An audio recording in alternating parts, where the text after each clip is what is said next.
If you knew the power your vibration holds, you would never think the same way again. You're not seeing this video by chance. Something in you was already vibrating in this direction. And that's why this message is arriving now.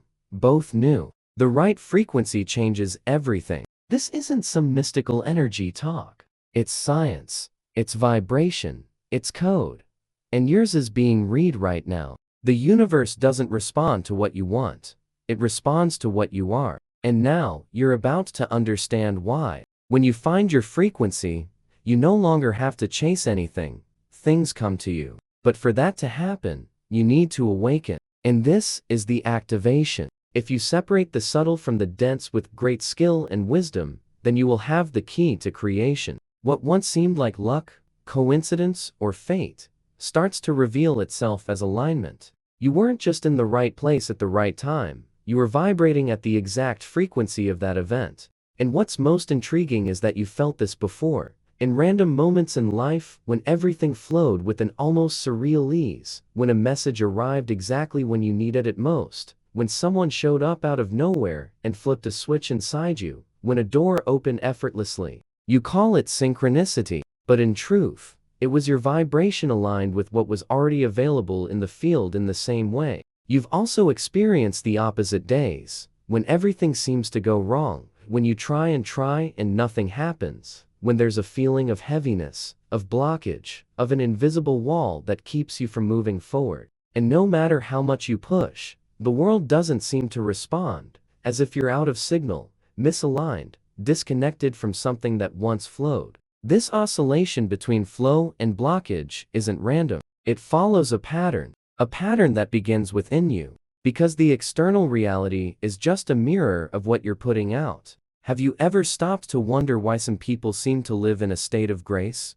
Everything works out for them. They attract good opportunities, good connections, good experiences.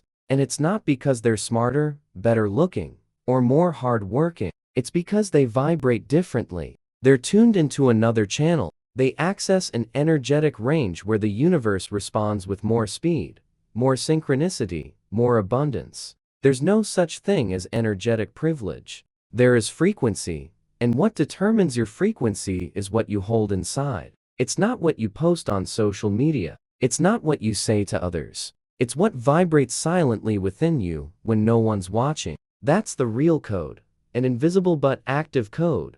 A code that emits signals all the time, attracting situations, people, events, and experiences that are in harmony with it. Do you want to understand why you're stuck in certain patterns? Why you seem to attract the same kinds of relationships, the same financial frustrations, the same cycles of emotional pain? Look at your vibration, because it doesn't lie, it doesn't hide, it only responds. You can wish for prosperity, but if you're vibrating scarcity, you'll keep manifesting lack. You can want love, but if you're vibrating abandonment or neediness, you'll attract relationships that only confirm that pain. You can say you want freedom, but if you're vibrating fear, you'll remain trapped in invisible prisons. It's not what you want, it's what you vibrate. And that's why changing your life doesn't start with action. It starts with frequency, with the inner field you maintain, because it's what's writing the chapters of your life. Even when you think you're standing still, even when nothing seems to be happening, your vibration is working behind the scenes of reality. It's shaping what reaches you.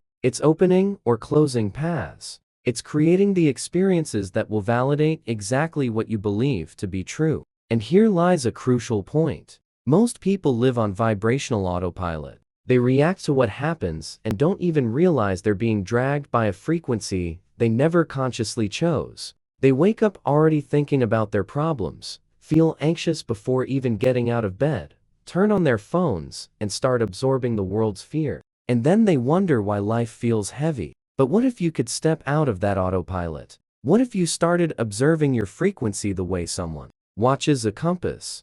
And more than that, what if you could turn that compass in a new direction? Because here is the key that changes everything. The frequency you vibrate is not fixed. It can be adjusted, it can be raised, it can be tuned like an instrument. And when that happens, everything changes with it. But before talking about how to change your frequency, you need to clearly recognize what you're vibrating right now. Because if you don't know the starting point, you'll never reach the right destination. And most people are lost not because they lack effort, but because they lack alignment. So take a breath. Observe what's present in you now. Feel what's vibrating. Identify what you've been carrying as your dominant frequency. Is it fear or trust? Is it scarcity or gratitude? Is it neediness or self-love? Because everything starts at that point. And from here, we move forward. Because now that you've recognized the field vibrating inside you, it's time to go deeper into what's truly creating your reality. Thoughts already left the code, but almost no one understood it. Thoth was not just a mythological figure. He was the guardian of codes, a keeper of wisdom so powerful that it had to be disguised, hidden, and protected through symbols, metaphors, and enigmatic phrases. Because the truth he carried could not be given to just anyone. It only appears to those who are ready to see it. And if you're here, it's because part of you is already vibrating at that level. In the Emerald Tablet, one of the oldest and most sacred texts of the Hermetic tradition, it is written as within, so without, as above, so below. For centuries, this phrase was treated as poetic philosophy, but it is more than that. It's a map, a formula to access the energetic structure of reality. Because what Hermes Trismegistus did, and most still haven't understood, was translate the vibrational functioning of the universe into symbolic language. He was saying, the universe doesn't react to empty words or automatic actions. It responds to the internal state, to the field you maintain. It responds to the coherence between what you feel, think, and vibrate. And this is where everything begins to intertwine. Because if the universe responds to what you vibrate, then it is reflecting what you are at your core. The world you see out there is just the reflection of what's happening inside you. There is no separation. What happens in your external reality was already encoded in your internal field long before it showed up. This is the law of correspondence, but it doesn't act alone. It intertwines with the law of vibration, the foundation of all Hermeticism. Everything vibrates. Everything is in constant motion. Nothing is fixed.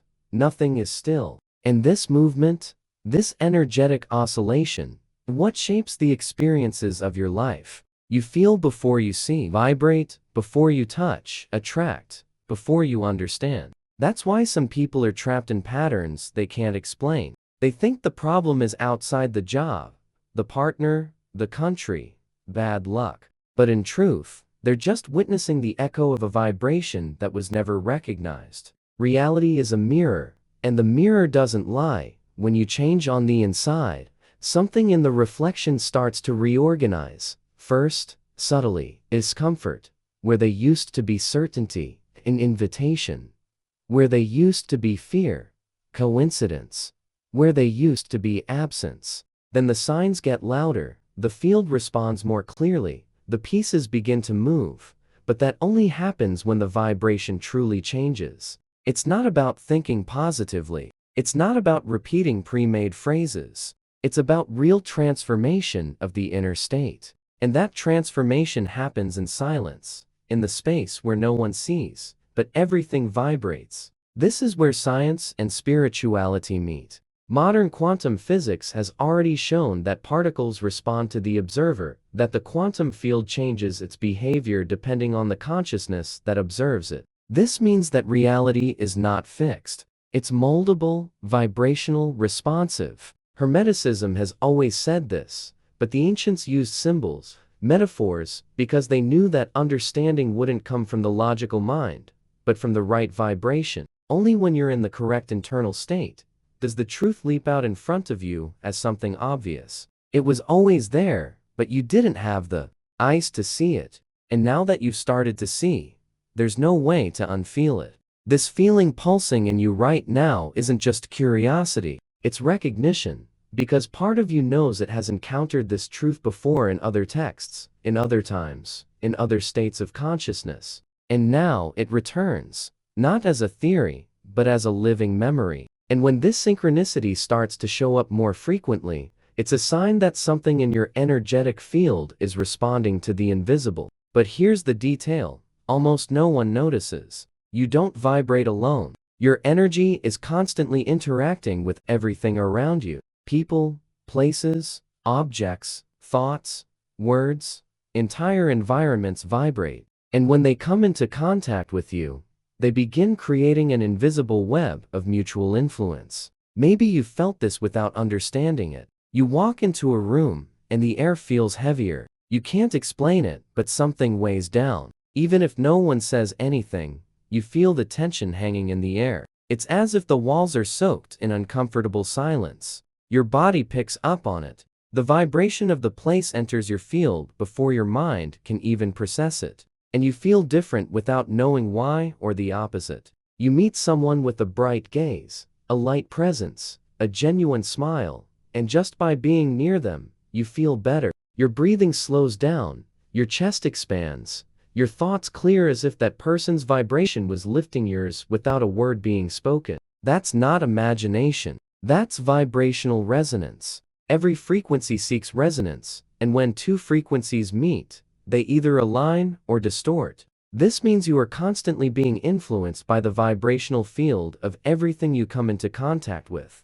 And this exchange happens even in silence, even when you think you're immune, even when you pretend not to care. Someone else's vibration can lift or drain yours. And it's so subtle that sometimes you only notice after you leave. You walk away from a conversation and feel like you've lost energy, or you leave feeling more inspired than when you arrived. That's the energetic field in action. And if you're not aware of this, the world begins shaping your frequency without you even realizing. You might wake up feeling good, vibrating high, but then you run into someone heavy, enter a chaotic environment, hear some dense news, and there it is. Your frequency has already started adjusting to what it encountered. This happens because our field is highly sensitive and seeks vibrational balance with its surroundings. Now think, how many times a day do you come into contact with energies you didn't consciously choose? How many times have you been pulled into emotions that weren't even yours, fear that wasn't born in you, anger absorbed from someone else, anxiety that showed up out of nowhere but was floating in the air of a charged environment? And the most concerning part, how much of that are you carrying without realizing? Because the energies you don't cleanse stay. They pile up, weigh you down, distort the clarity of your field. And suddenly, you're living realities that don't even belong to you, but were tuned into by energetic contagion. Both knew this, and so did the great initiates. They didn't protect themselves with weapons. They protected their frequency. They raised their field beyond vibrational contamination. They knew the invisible shapes, the visible, that the real battle isn't in the physical world, but in the subtle world, where thoughts, emotions, and fields clash in silence. That's why the ancient sages avoided certain environments. They withdrew, practiced, silence, consecrated the spaces where they lived. Because they knew every space holds a vibration, every object carries a story, and all of it influences everything, communicates energy. Your vibration is sacred territory, and if you don't occupy that territory with presence, others will occupy it for you. But most people have no idea. They live open, vulnerable, absorbing everything they come across. No filters, no protection, no awareness. And then they wonder why they feel tired, unmotivated, with a heaviness in their body and soul. It's not always a physical problem. Many times, it's energetic. You don't need to have a conversation to be affected. Just entering the same spaces is enough. Just thinking about the person, just remembering a charged situation, because memory vibrates too. Thought also connects. Energy goes where your attention goes. 4 factors that lower your frequency and one no one told you about. When you finally start to realize how much you're being influenced by everything around you, an inevitable question comes up. What exactly is shaping my vibration? The answer is simpler and more powerful than it seems. Your frequency doesn't depend only on sporadic moments of inspiration. It's determined by subtle forces that are acting on you all the time without asking for permission. 4 of them are invisible, yet fully active. They form the foundation of your vibrational reality, and if you don't know how to recognize them, they'll keep programming your life while you think you're in control. The first force is your thoughts. Every thought you generate carries an electrical charge. This has already been measured in various studies. The brain functions like a transmitter, sending out mental signals that pass through your vibrational field. Thoughts of fear, doubt, judgment, and anger create distortions that weaken your frequency. On the other hand, thoughts of trust, presence, gratitude, and elevated vision restructure your field upward. The problem is that most people think on autopilot, no filter, no direction, and they end up creating an internal landscape that's a real battlefield full of noise, no clarity, no awareness. The second force is your emotions. They don't just accompany your thoughts, they magnetize. Emotion gives weight, gives shape, gives power. A negative thought without emotion dissolves, but a thought soaked in resentment or guilt sticks, gains strength, attracts similar situations because emotion is what communicates to the universe how real that is to you. That's why 2 seconds of anger contained an entire day, and 2 minutes of compassion can heal wounds the mind ignored for years. The third force is your words. What you speak has creative power, literally. Words are articulated vibration sounds with formed sonic symbols that carry intention. When you say, "I never do it, this is impossible, my life is hard," you're sending a direct command to your subconscious. You're programming your mind, reinforcing a frequency, choosing, even if unintentionally, the field you're going to vibrate in. And the universe doesn't respond to what you say on the surface. It responds to the energy with which you say it. The fourth force is the environment, where you live, who you live with, what you consume. All of this affects your field. The energy of a place can drain your vitality or renew your spirit. A disorganized space creates mental noise. A hostile environment creates emotional blocks. And what you see, hear, touch enters your field. You become the vibrational reflection of the space you inhabit. Not as a victim, but through resonance. And the only way to change that is by consciously choosing where you place your body and who you share your energy with. These 4 forces alone are enough to transform or stall your life. But there's a fifth force, a hidden element, a secret that was never left in writing. Thoth didn't reveal it directly. He coded it because this element only activates when you're ready to perceive it, and now, you are. This fifth factor is what separates the awakened from the asleep. It's what transforms your entire field without you needing to force anything. It's what causes your vibration to expand beyond the body, pass through matter, influence events, create doors where there were only walls. This fifth factor is your purpose, what you came here to do. The mission that pulses deep within your being, even when you pretend not to hear it. The thing that moves you beyond fear.